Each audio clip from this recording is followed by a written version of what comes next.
I have always, and everyone around me has always mentioned, you always can see the bright side of things. Not that necessarily that's a good thing, but it has always been mentioned in one way or the other of you can always see the positive side to things. And that when I first read that and heard about that, I thought that's exactly it. That is exactly like no matter what, I would either make a situation that I feel uncomfortable funny inappropriately just so I can get through it. Or, like I'm that person at the funeral that has a giggle, right? Or somehow we'll find a terrible car accident and find how there's a purpose for it. Okay. So, as we all know, I'm also a type 7. And so my boyfriend gives me a hard time and he'll say like, you could run over someone's dog. And then you could say, well, at least I didn't run over both their dogs or something. Like there's always that. Yes. So it's like, there's positives to it. And then there are kind of the toxic positivity in this case. So for you, was it pretty straightforward? Like, this is it, there can't be any other type, or were you stuck between a few in the beginning? No, this was pretty much absolutely me. Just from the different ranges of all the, let's say the good things, right? 100% that was me. And then when I looked at the negative things, or what's considered negative, I also agreed with that. Okay, I'm coming back to that in just a second. So placeholder there. I know that you most identify with an Enneagram 7 with a wing 6. What about the 6 versus the 8, or just what about the 6 makes you feel like, oh my gosh, this is, got a lot of this energy in here as well? So what's interesting about that is that I initially thought I was a 7 with a wing of an 8 because I can be very assertive. And like not really holding back, right? Which 8s are known to be. However, Christy, who we both know, quickly informed me that I was probably most likely a type 6. I just have a lot of energy of indecision, and I can sit and mull over ideas and things I should do probably way longer than I probably should because I'm just not sure. And if someone could just tell me that this is the right thing to do, then my life would be great. And 6s really depend on that guidance and support from other people. And so it quickly turned from realizing instead of a 7-win-8 that I'm a 7-win-6. And the assertive is just part of the aggressive nature of a 7 that I am. So interesting. And again, like I resonate a lot with that, as also mostly identifying with the type 6 wing. And that is so true. I think you had actually asked a question on your Instagram profile, then your new type 7 coach profile, which we'll talk about later. So many things to talk about later, around like doubting yourself or trusting yourself. And I was like, it's so strange. Like sometimes I'm like, yes, this is amazing. I'm amazing. And then there's like the next minute, I'm like, this is crap. Who am I to do this? I don't know what I'm doing. Somebody tell me what to do. Exactly what you were saying. So I feel that. That's exactly it. And then something else that we have in common, and we don't get into this most podcast interviews. This is kind of, you're a fellow Enneagram coach, so I know that we can go there.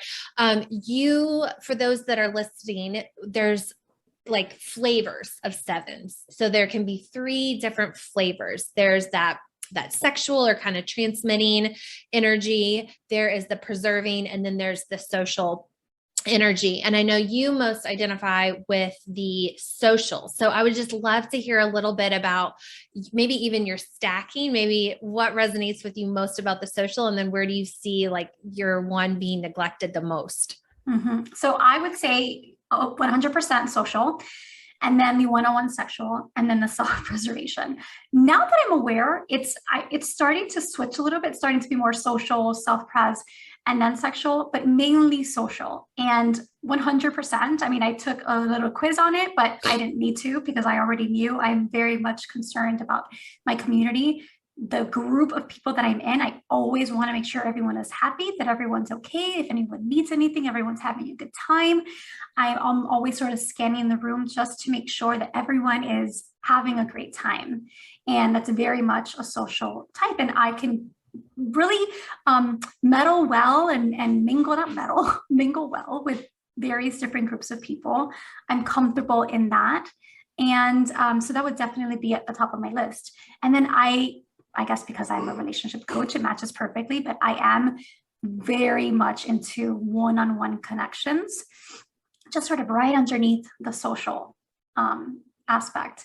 And I love the understanding of people and what makes people relate. And so that deep connection, I love that. And then lastly, the self-pres, I'm doing my best. I'm doing a lot more workouts and I'm quieting my mind and I'm focusing more on my finances and things like that, being a little more, what you call adult responsible, which self-pres is for me. I'm like, these people are on it. They've got their life together. I need to be more like that. So I'm trying to level those three out a little bit and wrap it up nicely in a bow. Yes. Yeah. And again, yeah, it's like the idea is like bringing all three of those in and using them with intention. So I'm right there doing that self-preservation work too. It's interesting for those that aren't as familiar. I have found that those understanding more about each of those has been really eye-opening in relationships, because you kind of understand, even if you don't know all 9 types, it's like you can kind of see one of those 3 energies in yourself or in your partner and understand like, oh my gosh, this is why they do this. This is why I do this. This is why we might be clashing.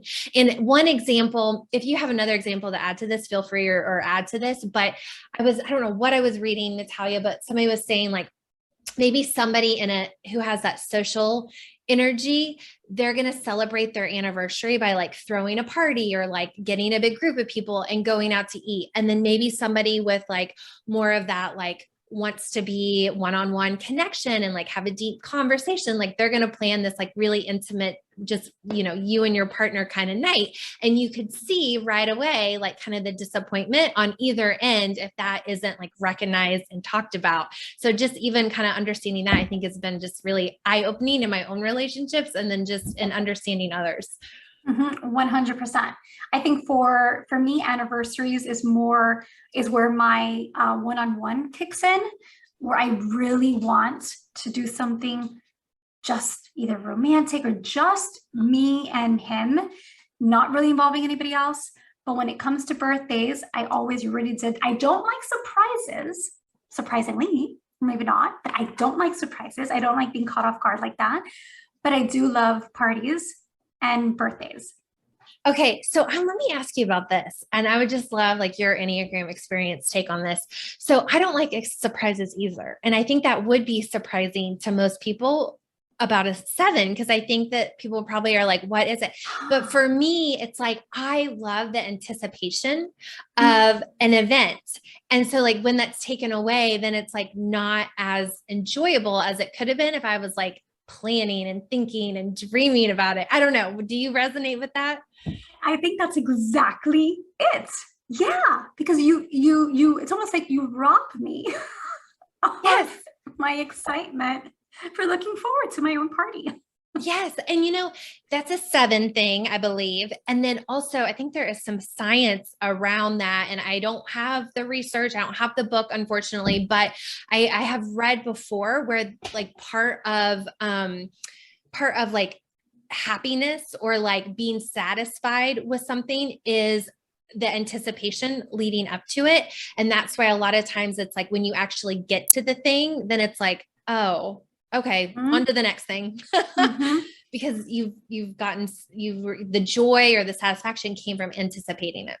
Yes. And I think that is true for a lot of types, if not all of them, but definitely for the 7, we're all about the anticipation.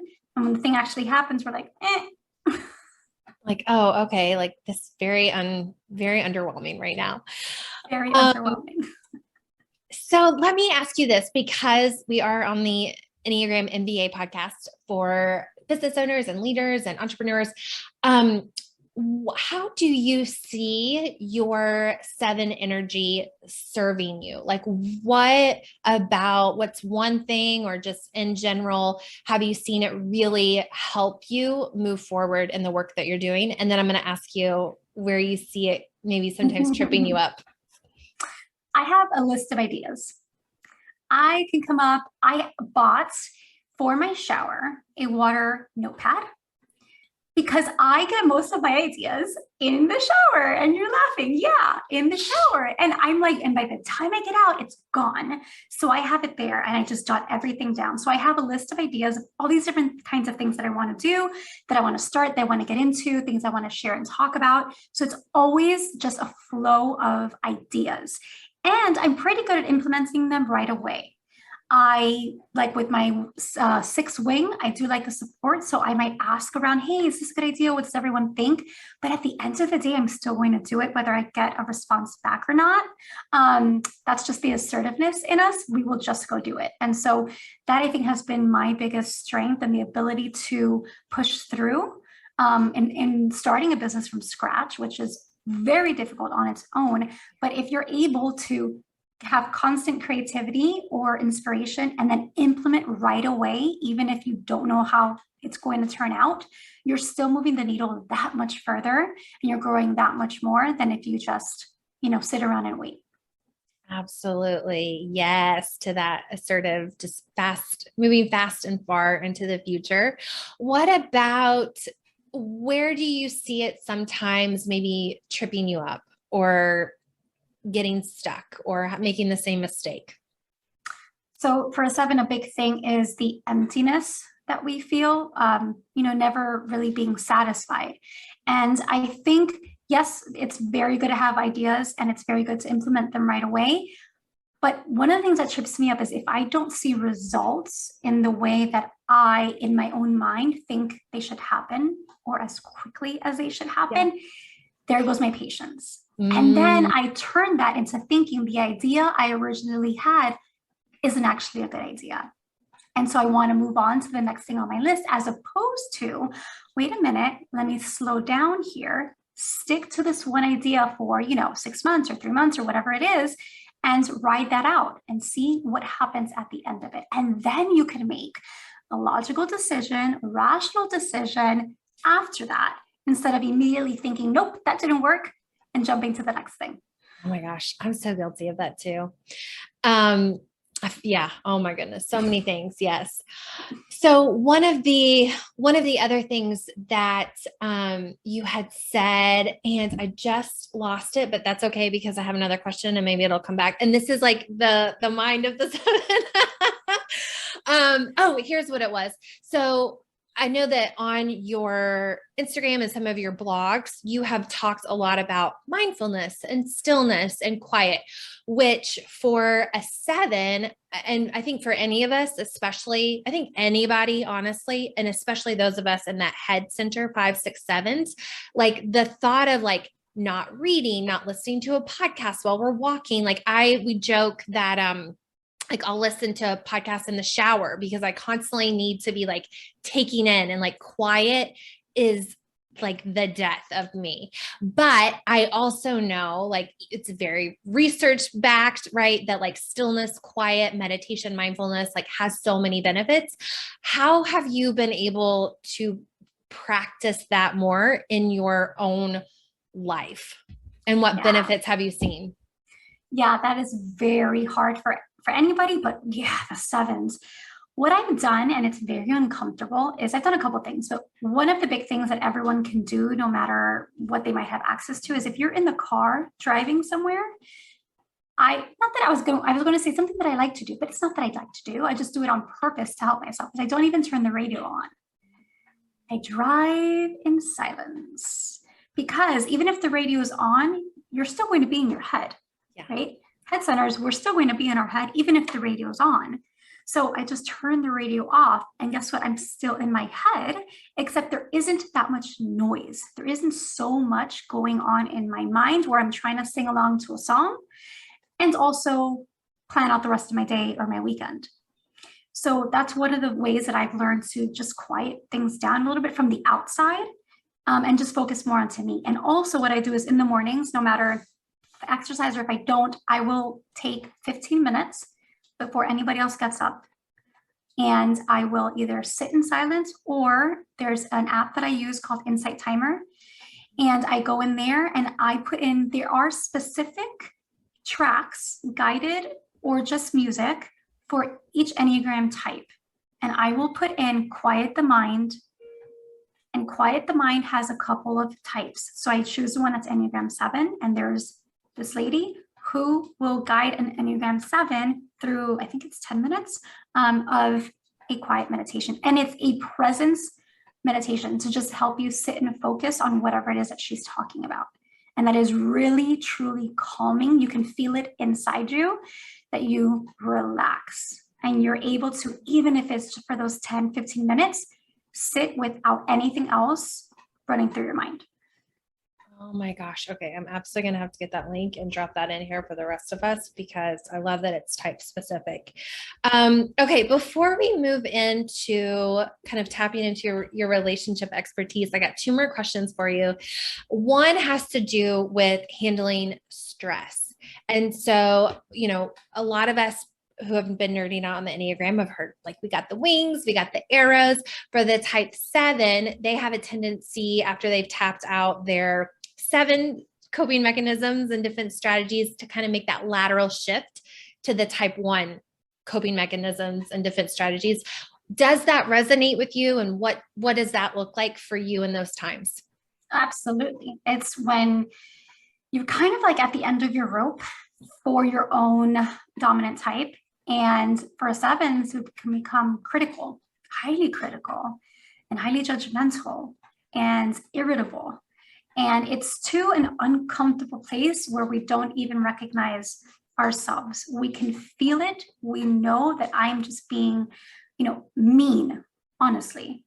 7s can be mean. And in the critical aspect of it, it's not only mean to the other person, but then we're mean to ourselves for letting ourselves get to that place. So it's judgment for the other person, it's judgment for ourselves for letting ourselves get to that place, and then trying to rationalize all of it as to why that even happened to begin with. And it's so stressful. It's so stressful. Oh my God. I feel like sometimes we're the same person. This is what I love about the Enneagram, is that, like, you just understand a type and then connect with somebody else, and you're like, oh my gosh, I'm not the only one. So I even still to this day will do that. And I'm doing it right now. What about so for a 7 in those growth times, or when you're feeling really secure in that place, maybe where you're meditating regularly, we tend to take on some of those really healthy habits and tendencies of the type 5. So for you, I'll ask the same question. Does that resonate? And what does that look like for you?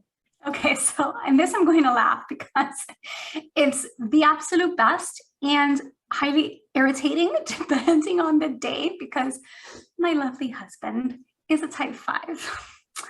So my best, healthiest place is to move to his natural state, which is, self-regulated and controlled and calm, and thinks things through, and is much more level-headed and conscious. So they do more research. They're not as impulsive. They take their time.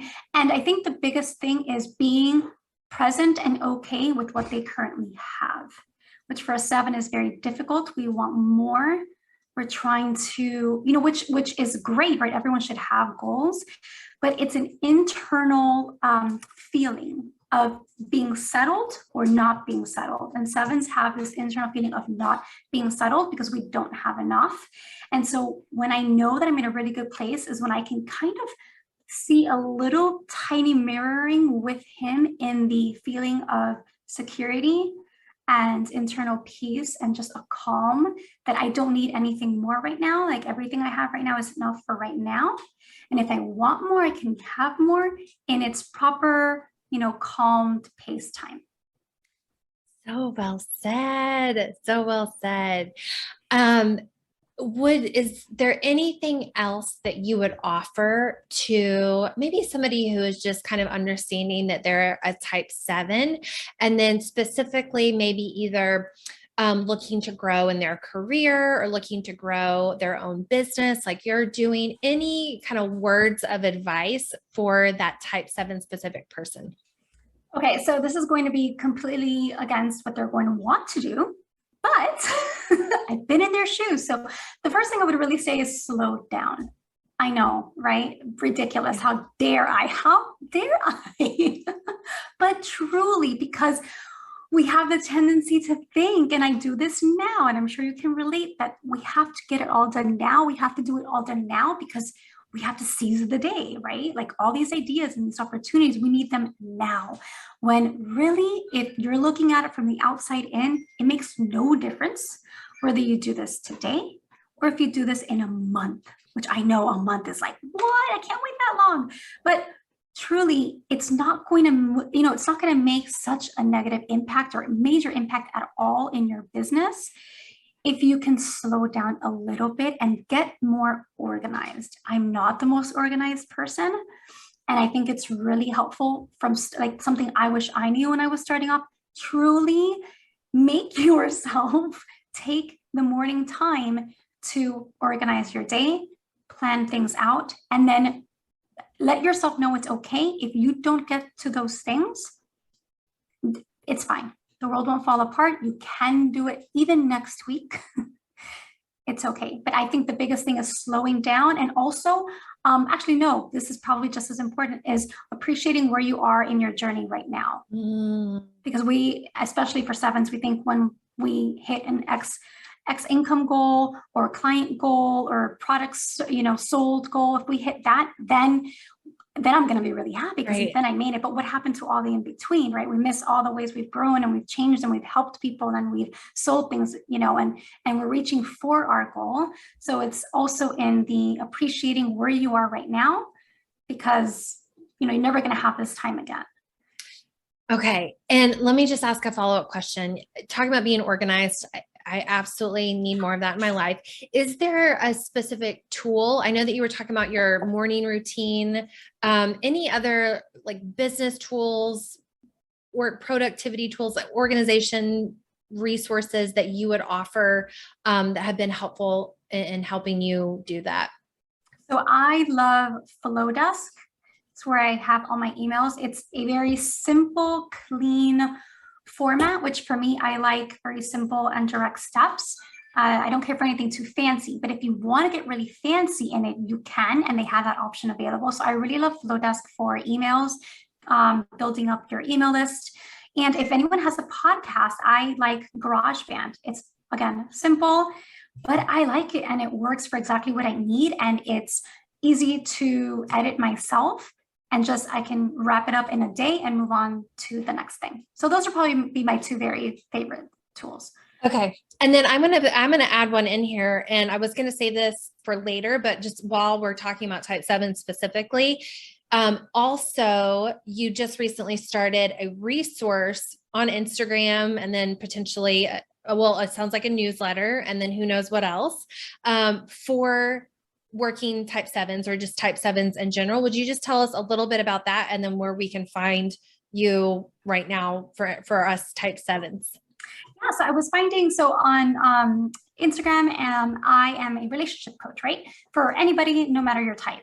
But I found myself really wanting to talk along the lines of how a 7 themselves can do better in their life in general. And if I would have known a type 7 coach a couple of years ago, before I knew any of the stuff that I know now, I would have hired them because it would have made my life easier. So I thought, let me go on. And if there's any type 7s that need specific work on just any part of their life, making decisions, from careers to their family life, to getting along better, to resolving conflict, to slowing down in their life, anything in general, I want to be able to be that resource for them. So I created an Instagram account specifically for type 7s to help them really balance out their having fun, their goals, all the things that they want to get done, but in a calm way, so that they don't end up spinning out of control and getting all overwhelmed.